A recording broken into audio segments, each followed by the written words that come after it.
Net JJ တို့ရဲ့ပထမဆုံး series ဖြစ်တဲ့ Left Upon a Time series ကတော့ဝယ်အခမ်းတော့ DMD ရဲ့ series တစ်ခုဖြစ်တဲ့ Left Upon a Time မှာ Net JJ တို့က mainly အနေနဲ့ပါဝင်သရုပ်ဆောင်သွားမှာဖြစ်ပါတယ်။ Left Upon a Time series ရဲ့ official plot trailer ကို2025 February 20ရက်နေ့မှာထုတ်လွှင့်ခဲ့တာဖြစ်ပြီးတော့တရားဝင်ကတော့ဝယ်အခမ်းအနားကိုတော့2025 ဇွန်လ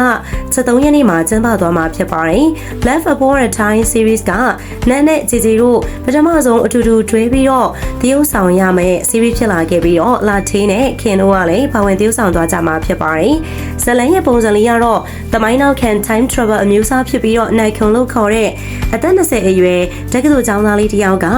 ရုတ်တရက်ခေတ်ကိုအချိန်ခီးသွားမိပြီးတော့ပျောက်ဆုံးနေတဲ့ Cloud လို့ခေါ်တဲ့ကောင်လေးနဲ့အထင်မှားခင်ရတဲ့အခါမှာတော့ Cloud နေရာမှာဟန်ဆောင်ပြီးတော့နေရဖို့ဖြစ်လာပါတော့တယ်။မတူညီတဲ့ခေတ်နှစ်ခုရဲ့ကွဲပြားမှုတွေကြားမှာဘယ်လိုမျိုးနေထိုင်သွားမလဲအရာရှိသခင်လေးဖြစ်တဲ့ Four နဲ့ရောအချစ်ဇလန်လေးတစ်ပုတ်ဘယ်လိုမျိုးစတင်ပေါ်ပေါက်လာမလဲဆိုတာကိုစောင့်ကြည့်ရမယ့်ဇလန်လေးပဲဖြစ်ပါတယ်။တရားဝင်ရိုက်ကူးရေးလဲစတင်ကနေပြီမလို့ပရိသတ်ရဲ့ရှေးမောက်ကို time travel အချစ်ဇလန်တစ်ပုတ်သိမကြခင်အချိန်တွင်းမှာရောက်ရှိလာတော့မှာပဲဖြစ်ပါတယ်ရှင်။ဗီဒီယိုလေးအဆုံးထိလိုက်ပါကြည့်ရှုပေးတဲ့အတွက်အားလုံးကျေးဇူးတင်ပါတယ်ရှင်။